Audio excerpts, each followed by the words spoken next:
하나님 말씀은 신약성경 141페이지, 신약성경 141페이지 요한복음 1장 9절부터 16절까지 봉독합니다.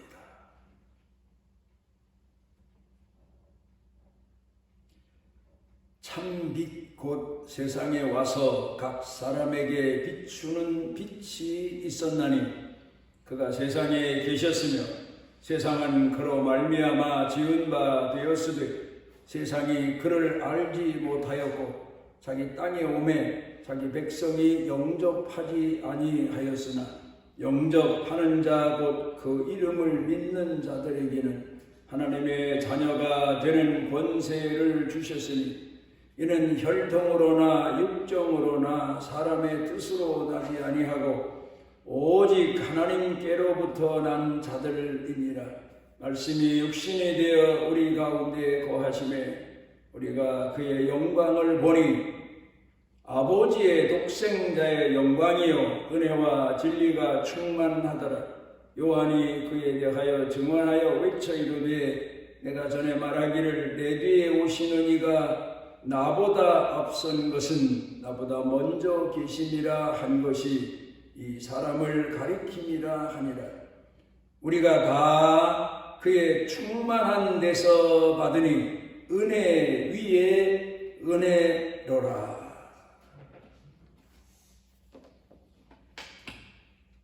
우리가 하나님에 대해서 생각할 때 가장 먼저 놀라운 것은 창조의 능력이시라고 할 수 있겠습니다. 어떻게 말씀으로 성경에 기록된 내용을 보게 되면 엿새 동안 이 우주 만물을 창조하셨을 뿐만 아니라 이 땅, 우리가 살고 있는 지구에 생명 있는 모든 생명체들을 창조하셨다.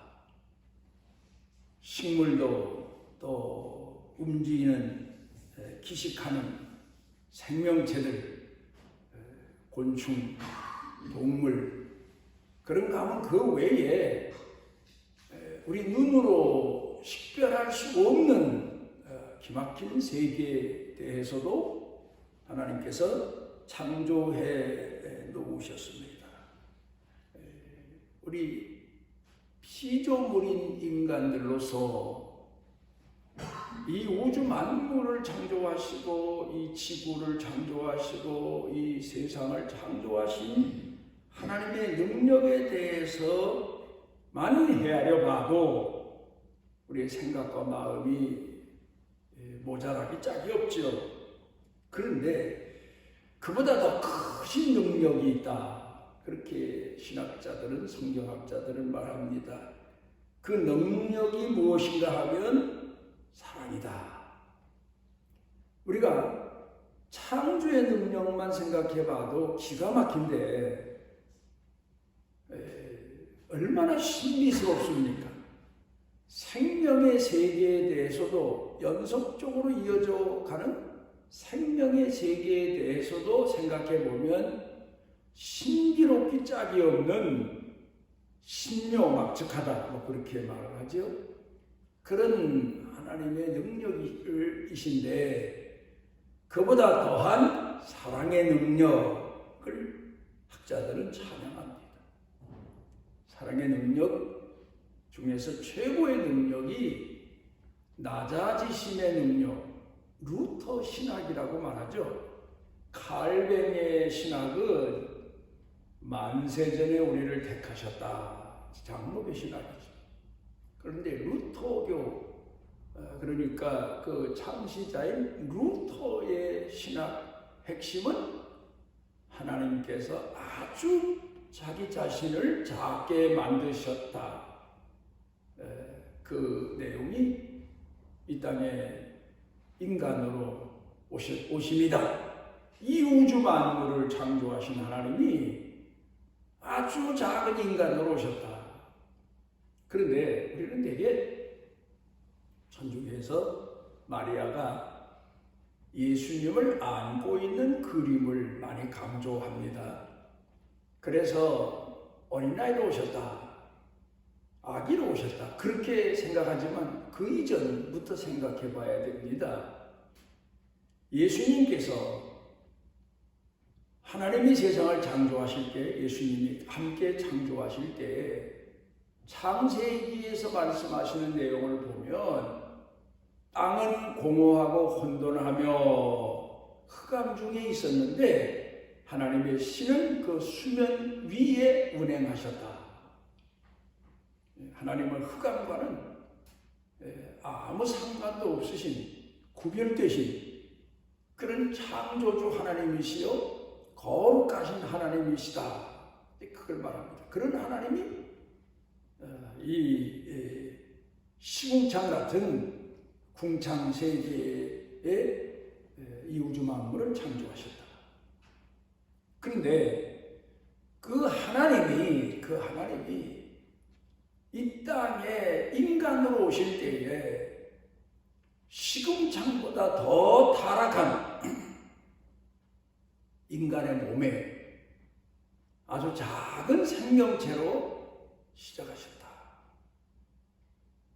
그리고 여인의 배에서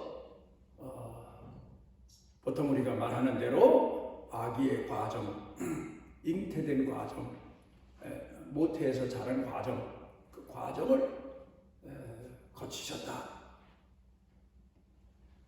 왜? 그래서 신학적으로 말하면 예수님의 비하, 하늘 보좌에 앉아 계신 신이신 예수님이, 하나님의 아들이신 신이신 예수님이 이 땅에 그 한 여인의 몸에 시궁창보다 더 타락한 존재 아닙니까? 인간들은 누구나 다. 그 몸속에 아주 작은 한 생명체로 이 땅에 오셨다. 그 작은 생명체를 우리 눈으로 시끌도 안 돼요. 의학을 공부한 분들 얘기 말하자면 사람 몸속에서 생명이 시작되는 것은 아주 작은 정자 하나가 이제 생명체로 시작되는데, 이거 현미경으로 봐야 보이는 그런 생명체이지 않습니까? 예수님은 물론 사람의, 남자의 정자를 통해서 이 땅에 오신 분은 아니고 하나님의 신을 통해서 이 땅에 인간 여인의 몸에 잉태되셨지만 그렇게 작은 현미경으로나 봐야 시작되는 한 생명체로 이 땅에 오셨다. 그러니까 하늘 보좌를 버리시고 이 땅의 한 여인의 몸에 아주 작은 흔히 말하면 아메바나 다를 바 없는 그런 모습으로 이 땅에 오셨다. 왜 그리 오셨나? 왜 그렇게 오셔야만 했나? 왜 그렇게 피조물의 세계에 피조물처럼, 피조물은 아니시지만 피조물처럼 피조물과 동일한 그런 생을 사시기 위해서 이 땅에 오셨나? 사랑 때문에. 우리가 이 신학 하나만 제대로 공부를 해도 예수 제대로 믿게 되지요. 인간에게 문제가 뭡니까? 인간에게 문제는 높아지는 것은 기뻐하고 좋아하는데 낮아지는 것에 대해서는 낙심하고 좌절하고 한탄하고 통곡하고 비애하고 그렇게 우리가 살아가면서 삽니다. 그런데 하나님은, 예수님은 스스로 그렇게 낮아지셨다. 인간의 몸에 낮아져 오셨다. 그거는 타락한 인간을 구원하시기 위해서다. 이게 성경의 내용입니다.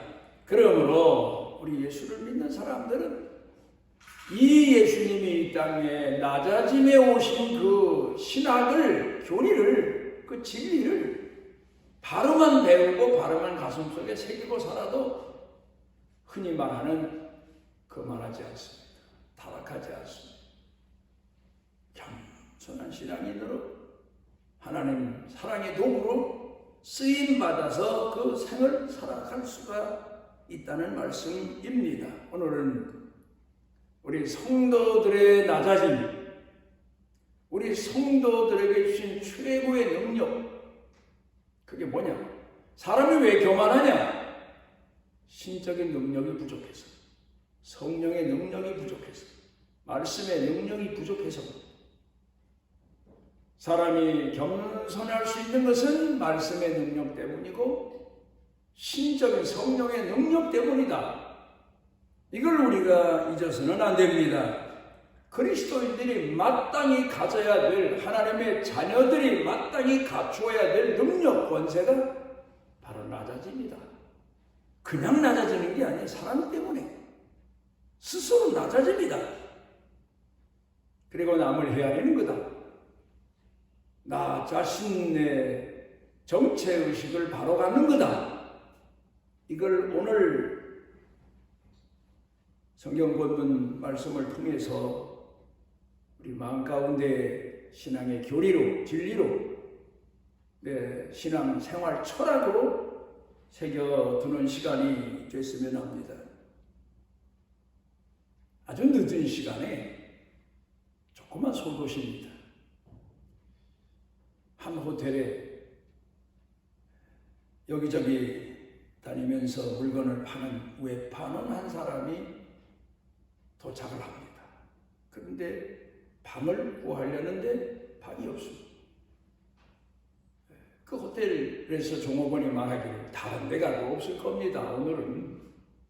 왜냐하면 그 지역에 특별 행사가 있어서, 이 외판원도 사실은 특별 행사가 있는 지역에 자기 물건을 팔기 위해서 사람이 많이 오니까 오긴 왔는데 방을 구할 수가 없습니다. 밤늦게 와도 호텔에.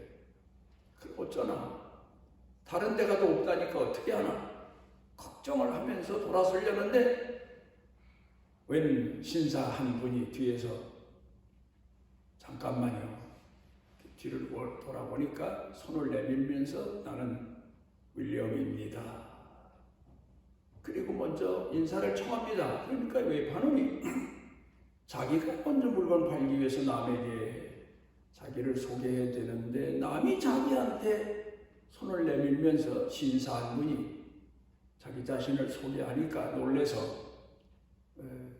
본인 자신도 자신의 이름을 대면서 인사를 나눕니다. 그때 그 신사분이 보아하니 이 지역 형편도 그렇다는데 오늘 저녁에 기식할 수 있는 숙소를 못 정하신 것 같습니다. 제가 마침 방 하나를 쓰고 있는데 작은 침대 하나, 개인 침대 하나가 더 있습니다. 괜찮으시다면 내 방에 오셔서 오늘 밤을 같이 지내셔도 좋습니다. 세상에 이런 호의가 어디 있습니까? 그래서 감동을 받아서 이 외판원이 그렇지 않아도 피곤한데 동네 다니면서 방 구하기 수도 없다는데 신세를 지자 생각하고 그 신사를 따라가서 저녁 밥을 잡니다. 그리고 아침에 일어났는데 이 신사분이 그 외판원에게 하는 말이 저는 예수 믿는 사람입니다. 그런데 아침에 일어나면 꼭 성경 말씀을 보고 기도하는 시간을 갖습니다.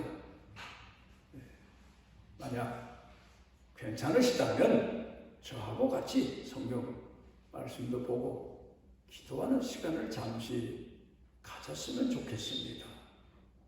그러나 본인이 원치 않으시면 괜찮습니다. 저하고 같이 기도하지 않으셔도.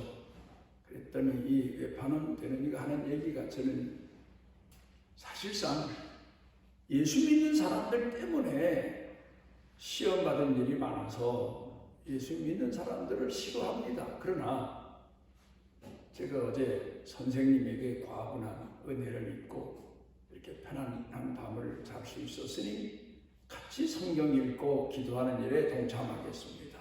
그래서 같이 기도하고 성경 읽는 일에 동참하게 됩니다.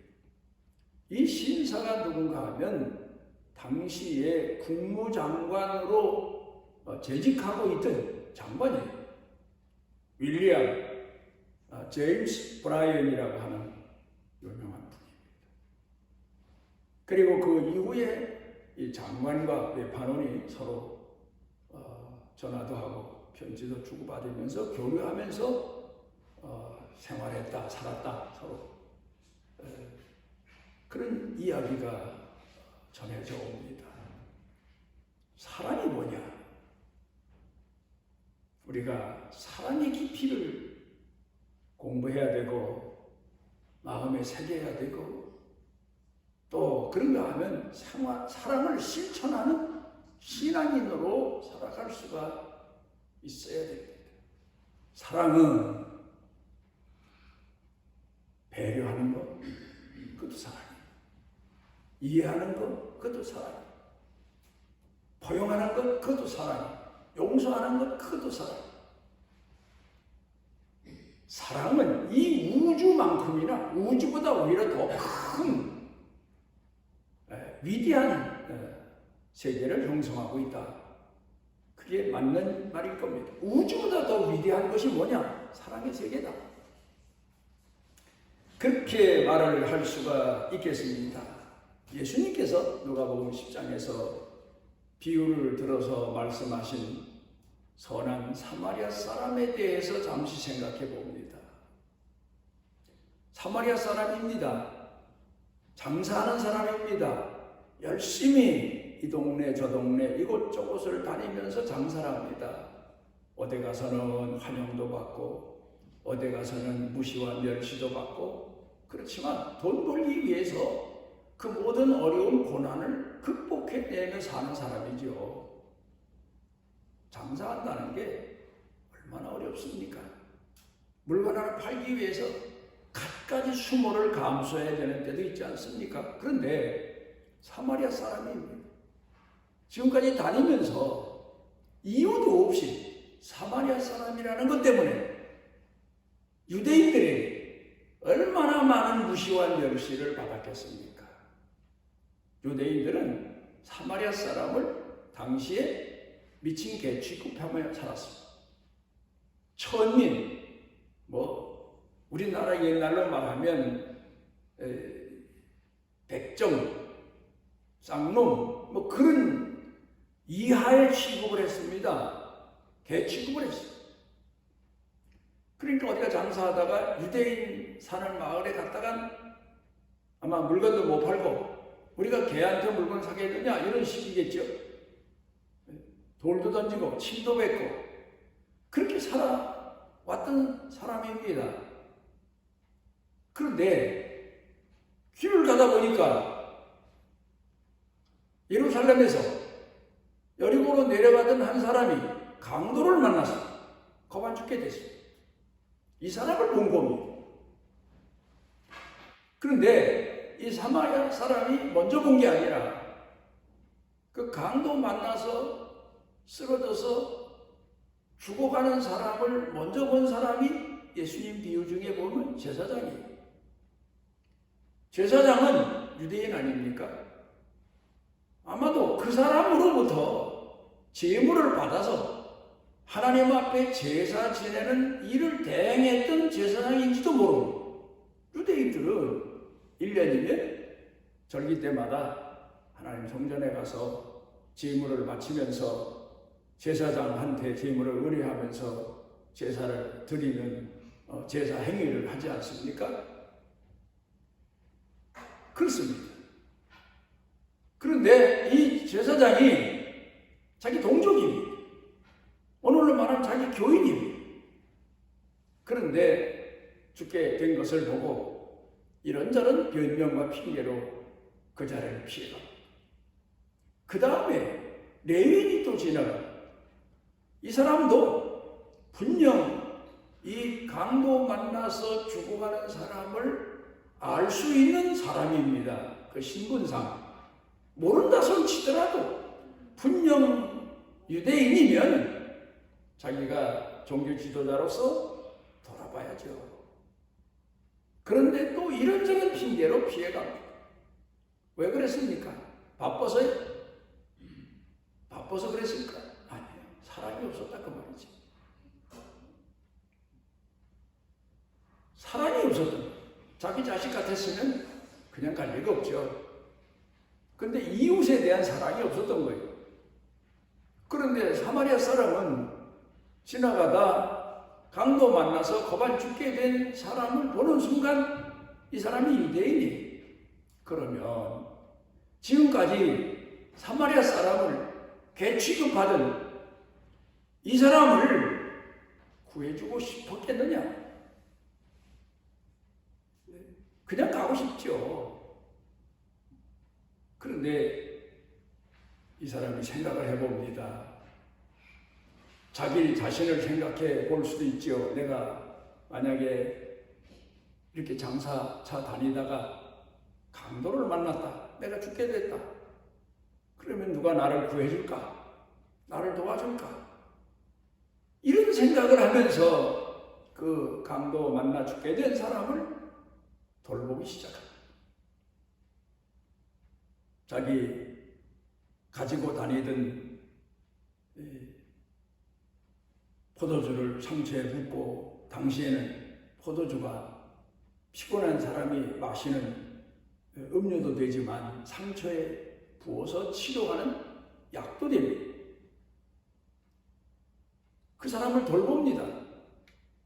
그리고 잠시 돌봐주고 가는 게 아니라 아무래도 안 되겠으니까 그 사람을 요관으로 옮기고 거기 가서 돌봐줘요.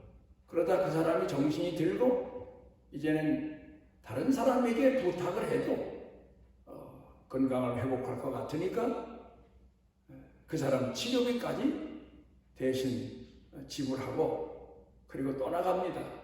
그러면서 하는 얘기가 만약에 더 들면 내가 돌아올 때 갚겠습니다. 그리고 갑니다.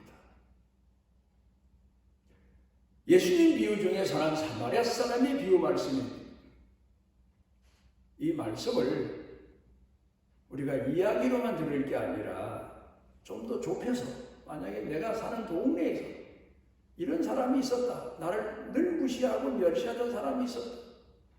가정에서 늘 나한테 나를 종 취급하고 개 취급하고 이러던 사람이 가정 식구 중에도 있을 수 있지 않습니까? 우리나라에 옛날부터 내려오는 가정의 내용을 보면 가부장적인 사람들은 자기 부인을 때로는 개처럼 종처럼 취급하고 멸시하고 그러지 않습니까? 근데 병이 들었다. 그럼 누가 돌봐줍니까? 선한 사마리아 사람이, 그동안 무시받고 멸시받던 선한 사마리아 사람이 이 강도 만나 죽게 된 사람을 간호하고 살려내는 것처럼 무시받고 멸시받았던 부인들이 자기 목숨을 내놓고 남편을 수발하고 시부모를 수발하고 그래서 살려놓고, 그런 역사를 가진 민족이 우리 한국 사람들입니다. 그런데 오늘에 와서는 이 사랑을 과연 우리가 가지고 있느냐? 예수 믿는다고 하면서 이러한 사랑을 가지고 있느냐? 우리 자신이 한번 깊이 돌아보고 하나님 앞에서 우리 자신의 실체를 발견해 볼 수 있어야 됩니다. 나를 그렇게 무시하고 멸시하고 나를 속이고 나를 구박하고 심지어 죽이지 못해서 살려둔 그런 사람인데, 그 사람에게 선한 사마리아 사람처럼 나를 낮추고 또 낮추고 그런 사람을 섬기고 그래서 살려놨다. 그래야 된다. 예수님 비유 중에 말씀입니다. 다윗을 생각해 봅니다. 다윗은 첫째, 용맹스러운 사람입니다. 다윗 하면 그 용맹이 다른 사람과 비교가 안 되는 엄청난 용맹을 가진 사람입니다. 나이가 어렸을 때부터 용맹은 대단한, 용기가 대단한, 심지어 그 나라의 원수인 블레셋의 골리앗 장수가 이스라엘을 험담하면서 비난하면서 무시하고 멸시하면서 큰 칼을 들고 쳐들어옵니다. 아무도 대적하지 못합니다. 왕도 대적하지 못합니다. 그 나라 백성 중에 젊은이들 그 누구도 감히 나서질 못합니다. 그런데 다윗이 그 골리앗 장수를 대적해서 나가서 싸웁니다. 그리고 넘어뜨립니다. 그리고 이스라엘이 대대적인 승리를 가져옵니다. 다윗의 능력, 군인의 용기, 충천한 능력, 젊은 사람의 용기, 그거겠지요. 그런데 다윗에게 그보다 더 큰 능력이 있어요. 그 능력이 뭐냐? 바로 정신 이상자 같은 사울 왕을 그렇게 잘 섬길 수가 없어. 몇 번 죽이려고 하고, 자기한테 칼을 던지고, 사람을 보내서 죽이려고 하고, 본인이 쫓아다니면 눈에만 띄면 죽이려고 했던 그 사울 왕을 그렇게 자기 자신을 낮추면서 자기가 죽일 수 있는 기회가 많았는데도 사울 왕을 죽이지 않고 살려둡니다. 남이 죽이려고 해도 펄펄 뜁니다. 안 된다. 그는 하나님이 기름 부으신 자다. 하나님 공경하는 사람으로서 어떻게 그런 죄를 범할 수 있느냐? 여러분, 그런 말을 할 수 있는 사랑의 능력을 다윗이 가지고 있던 사람이다. 다윗의 위대함은 사랑이 있지 않습니까? 하나님 공경함에 있어서도 그 다윗이 하나님과 하나님의 성전, 교회를 사랑하는 마음을 그 누구도 따르지 못했어요. 왜 그렇습니까? 왕이라 아니에요.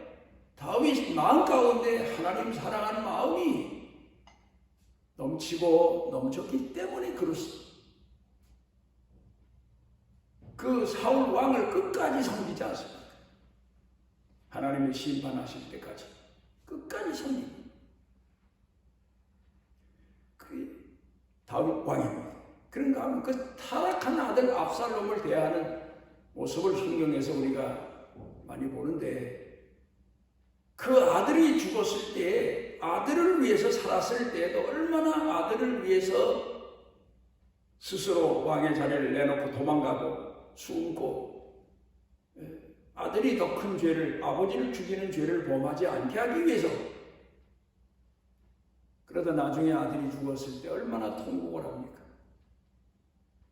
그게 바로 다윗이 가졌던 하나님 공경하는 신앙인의 능력입니다. 권세입니다. 이런 얘기는 끝도 없습니다.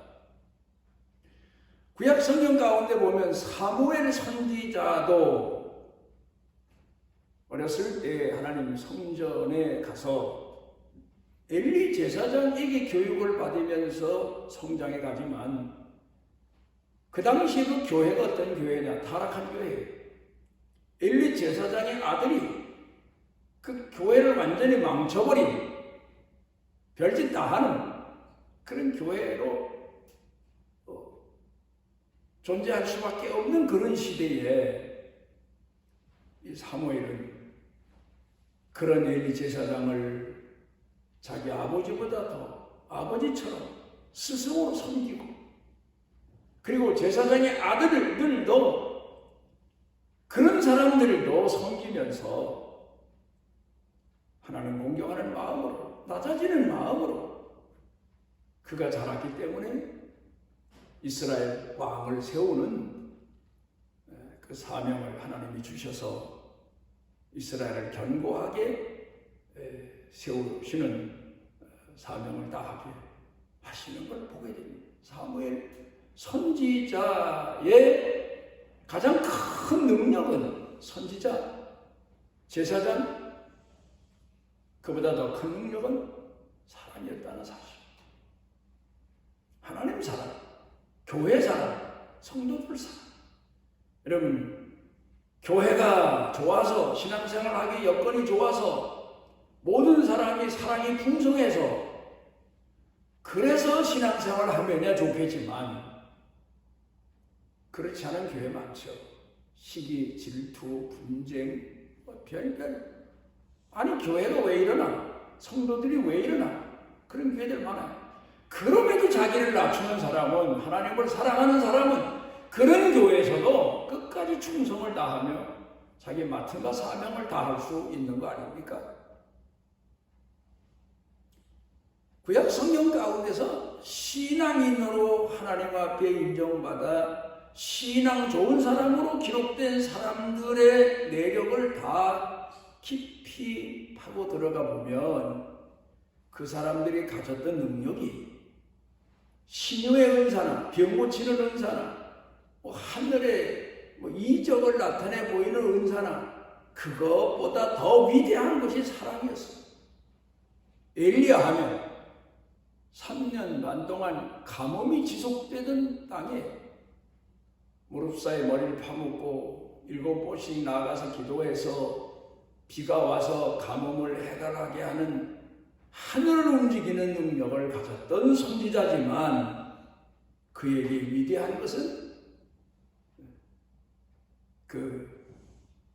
이세벨이나 아합 왕, 당대 왕과 왕으로 섬기고 하나님 앞에 충성하고 백성들을 바른 신앙으로 이끄는 겸손함이 아니면 할 수 없는, 낮아짐이 아니면 할 수 없는 그런 사명을 다한 겁니다.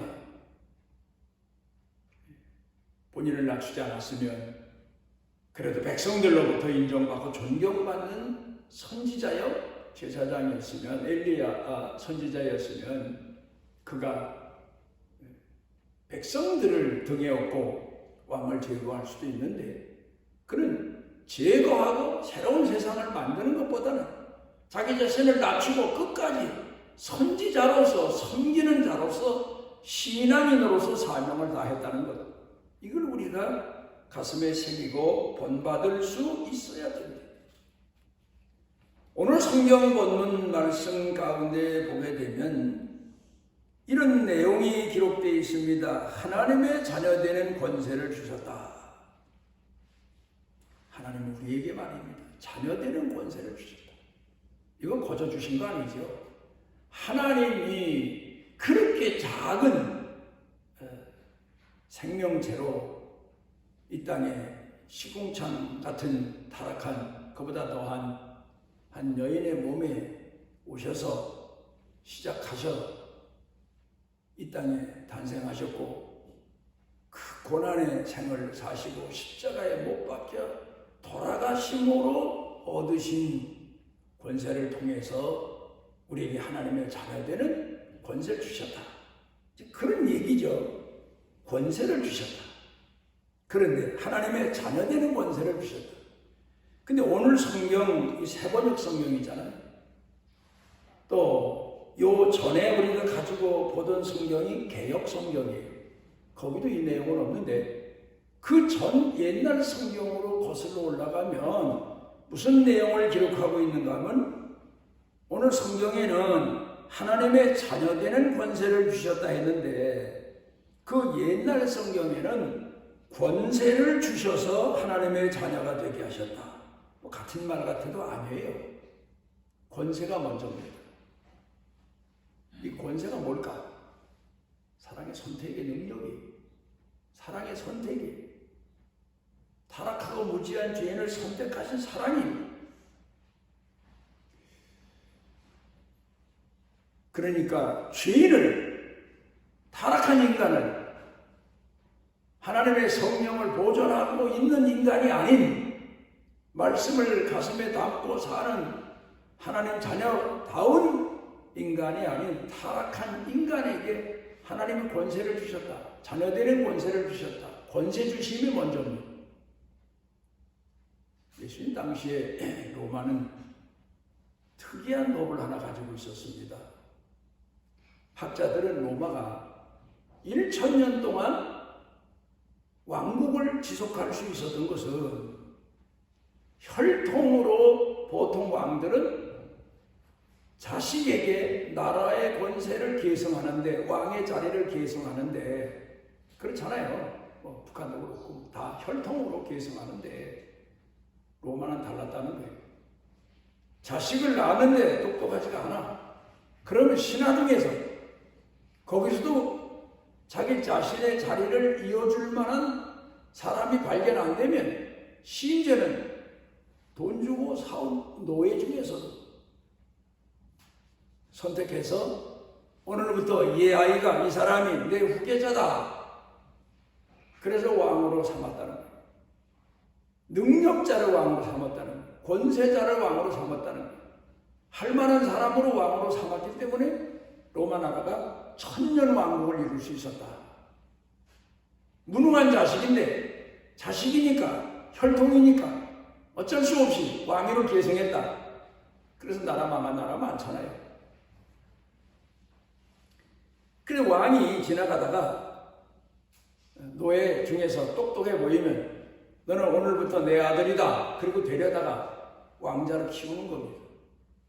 그래서 그 중에서 제일 뛰어난 사람을 후계자로 삼았는데 특별히 우리 기독교 역사에 나오는 네로 왕 있죠.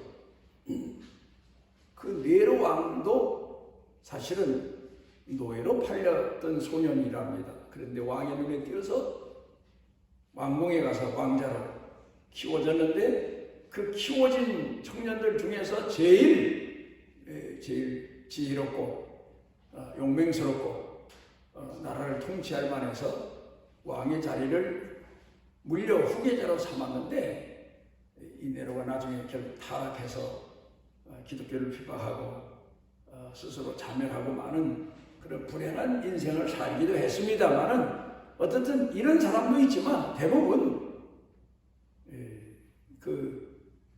왕위 계승을 받은 사람들이 임무를 다하고 정말 뛰어난 인간으로 왕위 계승자답게 살아서 로마가 천년왕국을 이루었다. 그런 이야기를 하고 있습니다. 오늘 성경 본문에서 사도 요한이 말하고 있는 내용이 무엇인가 하면 바로 하나님이 우리에게 하나님의 자녀되는 권세를 주셨는데 이 13절에 보면 이는 혈통으로나 육정으로 사람의 뜻으로 나지 아니하고 오직 하나님께로부터 난 자들이다. 이 말은 하나님의 신으로부터 난 자들이다. 그래서 예수를 믿으면 우리가 무슨 보통 사람이 불교에 가면 불자가 되는 거고 유교에 가면 자기가 믿는 종교에 따라서 그 제자가 되고 신도가 되지만 교회 나오면 물론 세례도 받고 신앙생활 하지만 말씀과 성령으로 거듭나야만 된다.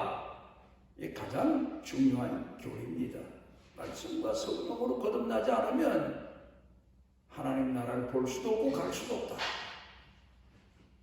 그런데 그 말씀과 성령으로 거듭남 그 자체를 하나님이 주신 거다. 오늘 성경은 그렇게 말하고 있습니다. 생명을 주신 거다. 거듭남을 주신 거다. 생명의 능력을 주신 거다. 그렇게 오늘 성경은 말씀하고 있습니다. 그러니까 성경이 말하는 대로 보면 예수를 믿는 것은 믿어지니까 믿는 거예요. 그런데 이 믿어짐 자체가 생명을 주셨기 때문에 그 생명체가 점점 자라서 무엇인가 완성되는 것처럼 믿어짐의 시작이 하나님의 신으로부터다. 그러니 우리가 얼마나 귀한 은혜를 받았느냐. 이게 바로 하나님 우리에게 주신 권세다. 생명의 능력이다. 그렇게 말하고 있습니다. 그러니까 오늘 우리가 우리 자신에 대해서 하나님이 내게 주신 생명의 능력, 이게 바로 무엇인가? 믿어짐이 있고 사랑함이 있고 너그러움이 있고 용서함이 있고 낮아짐이 있다는 사실을 우리가 잊어서는 안 됩니다. 생명체가 있는 생명들은 스스로를 낮출 줄 알잖아요. 그런 것처럼 우리 스스로가 낮아질 줄 알고 하나님 말씀대로 순종할 줄 알고 헌신할 줄 알고, 그게 무슨 내가 존경할 만한 사람, 내가 사모하는 사람, 흠모하는 사람, 그 사람 앞에서 나를 낮추고 작아지는 건 그건 뭐 당연한 일이지만, 나 자신을 낮출 수 없는 상대 앞에서 나를 늘 무시하고 멸시하고 죽이기 직전까지 죽이지 못해서 그냥 놔두고 사는 그런 상대방 앞에서도 나 자신을 낮추고 그를 은인처럼 섬기고 끝까지 내 본연의 그리스도인의 권세를 포기하지 않고 충성하며 사는 것, 그게 바로 우리 그리스도인에게 주신 권세다, 능력이다. 오늘 성경 본문에서 배우는 교훈입니다. 기도하시. 우리를 지극히 사랑하셔서 남에게 주지 않으시는 하나님의 자녀되는 권세, 생명의 능력을 주심으로 예수님처럼, 하나님처럼 사랑을 가슴에 안고 스스로 낮아짐으로 모자라서 십자가에 못 박혀 죽으신 예수님처럼 우리 자신을 십자가에 수없이 못 박으며 살아가 하나님의 선하신 뜻을 이룰 수 있도록 이끌어 주시는 은혜를 감사드립니다. 예수님 이름으로 기도드리옵나이다. 아멘.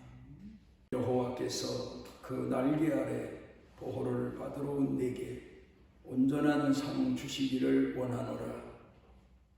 우리가 하나님 앞에 타락한 죄악으로 말미암아 버림받았을 때 우리를 구원하기 위하여 이 땅에 육신의 몸을 입고 오신 우리 주 예수 그리스도의 무한하신 은혜와 우리를 포기하지 않으시고 우리를 구원하시기 위하여 선택하시고 그 역사를 이루시는 아버지 하나님의 만극하신 사랑과 배제하셔서 깨워주시고 일으켜주시는 성령님의 능력의 은총이 사랑하는 자녀들 머리 위에 영육간에 사는 생활 중에, 가족 중에, 자손 중에, 일터 경영 중에 넘치고 넘치도록 함께 하시기를 축원하옵나이다.